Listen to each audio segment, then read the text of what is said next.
The World Economic Forum has been measuring the gender gap for the last 11 years, and the report looks at education, health, economic participation, and political empowerment gender gaps. And we find that there are only 5 countries in the world that have closed over 80% of their gender gap, but even the number 1 ranking country has closed only about 87% of it. So even the top country in the world has some way to go to close that gap fully. And at the bottom end of the rankings, countries like Pakistan and Yemen have closed just over 50% of their gender gap, so a long way to go. The United States is at 45 this year, falling from 28 last year, but it's actually really been on a downward trajectory for the last decade or so.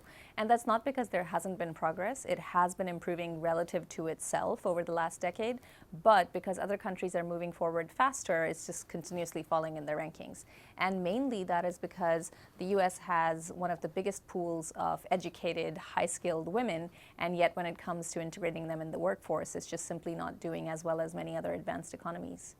So the rate of change has just been slowing down in the last 3 to 4 years in particular, and there's 3 things that are happening.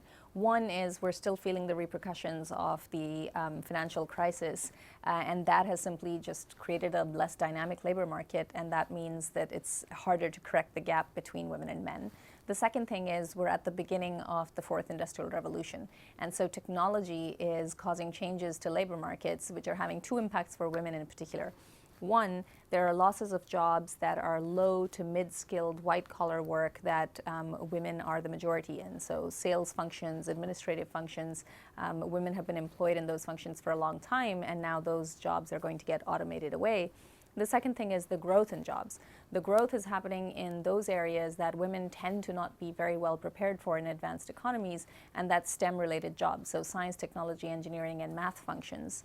And all of that together is basically leading to the stalling progress. We looked back at the last 11 years of progress and took that rate of change and said, well, if nothing else changed today, and it was just the same rate of change over the next years, what would happen?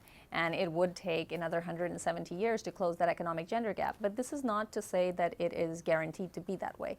I think that is an average that we're seeing because of the performance of a lot of different countries. There are definitely countries that are going to make much, much faster progress, and I think if we look towards them, there are some lessons to be learned as to how to do this faster. So the Nordic countries have not only made the investment in terms of the education gender gap, they've ensured that women and men are going to university in equal numbers. In fact, many more women coming out of universities in those countries, as well as many other advanced economies. They have also at the same time made it a sort of societal priority to ensure that there is a care infrastructure and that there is balance between women and men in the unpaid work so that there can be balance between women and men in paid work. We've come a long way when it comes to political empowerment. We started out very low, and it still is very low, but that is the area that has made the most progress over the last 10 years. So a 10 percentage point increase over 10 years is a pretty good rate of change. Some of it has to do with the fact that many large economies have female heads of state, but I think it's more than that. It is really because more women are going into parliamentary positions, more women are going into ministerial positions, and all of that is very important. It's beyond just who those people are. It's also who they represent and the kinds of decisions they take once they're in power. In nearly 100 countries, women make up the majority of those that are currently in university, and in most of those countries, that's actually been the pattern over the last decade. So what that means is, for most of the world, the young workforce is actually more skilled women than skilled men, and that is why it's such a paradox that we're not ensuring that those women are actually making it into decision-making positions and into the workforce. The health pillar is actually one where we look at basically just how many women, what the difference is between women and men's life expectancies, healthy life expectancies, if women are losing more years of healthy life than men, and then second, what is happening to the sex ratio at birth. And there are very large economies like India and China that have a continued problem when it comes to missing women, missing girls, because of a preference for sons. And then on the other hand, there are a lot of countries where because of obesity, because of chronic diseases, women are the ones that are living less than men. In particular, because of the situation in countries like India and China, we're actually moving backwards when it comes to health globally, but 96% of that gap has been closed, and so we're very close to parity.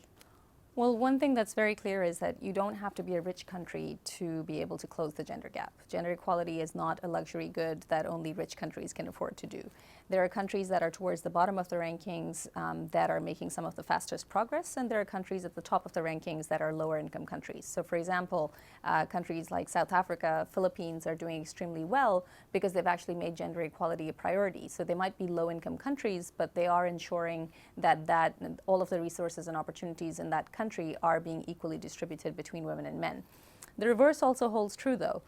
So there can be rich countries that are all the way towards the bottom. So Japan and Korea are high-income, advanced economies, but they are towards the bottom end of the rankings, and that is because they have not made it a priority to ensure that women are making it into the workforce. And that's something that is changing now. In Japan, in particular, womenomics is a key part of their growth strategy, and they're going to have to put that in place because they are also aging economies. So the fourth industrial revolution is leading to a rise of new possibilities, new opportunities when it comes to jobs, when it comes to new products, when it comes to new markets, when it comes to new services.